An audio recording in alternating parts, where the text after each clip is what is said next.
Likovno društvo Kranj je ob 8. februarju slovenskem kulturnem prazniku gimnaziji Franceta Prešerna Kranj doniralo likovna dela Jake Bonče, Klementine Golja in Cveta Zlateta, ki sedaj krasijo hodnike kranjske srednje šole.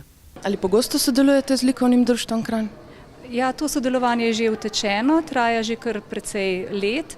Začeli smo v okviru Mednarodnega festivala likovnih umetnosti, ki poteka vsako leto v Kranju.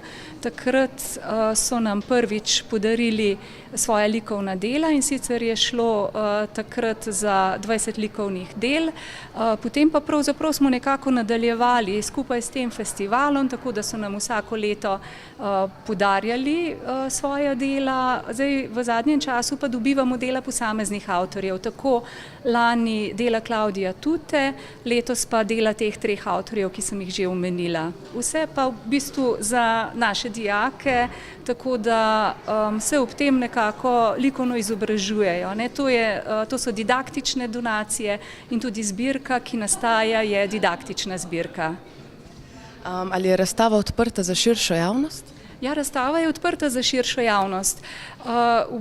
Ta razstava je popolnoma odprtega tipa, je stalna zbirka, stalna razstava, tako da sedaj, ko smo te slike obesili, bodo tukaj tudi ostale, bodo ves čas na hodnikih naše šole, za to generacijo, za kasnejše generacije, ki potem tudi nekako si mimogrede privzgojijo nek odnos do umetnosti. Mi moram reči, da lahko pohvalim tudi naše dijake, ker nimamo nikakršnih težav, vsa dela, ne glede na to, koliko časa jih imamo, že so popolnoma nepoškodovane in taka, kot so bila tisti dan, ko smo jih obesili. In tudi dijaki poznajo avtorje, ki jih lahko vsak dan spremljajo v svoji šoli. Tako da to ratuje ena taka velika, lepa, sončna dnevna soba. Donirali smo pa zato, da mladim da imajo galerijo pač kar v šoli, pred nosom, in da se navajajo na likovno ustvarjalnost že dnevno, ko po šoli hodijo, pa bojo pa verjetno zavili tudi v galerijo še.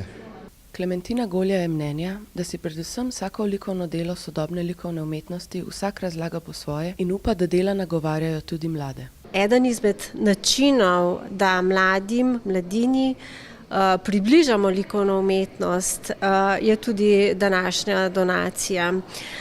Kajti s tem, ko se vsakodnevno srečujejo v šoli, s tem na nek način, na nek nevsiljiv način približamo likovno umetnost tudi mladim in jo tako kasneje lahko bolje razumejo in tudi najpogosteje jo z velikim veseljem, z večjim veseljem tudi spremljajo, kajti pomembna je ta neka prva informacija, nekako prva ljubezen, v kateri se potem vedno nekako vračamo. Jaka Bonča želi s svojimi deli vzpostaviti red, ki ga ne vidimo na prvi pogled. Svoje slike ustvarja na prav poseben način. To ni narisan, kot bi človek pričakoval, ampak to je stipkan. Sprav na računalniku naredim črkovno vrsto, ki ni podobna črkam, ampak so to neke oblike kot ornamenti, in te stvari potem stipkam v programu, v katerem prelamljamo, se pravi oblikujemo knjige. Se da mogoče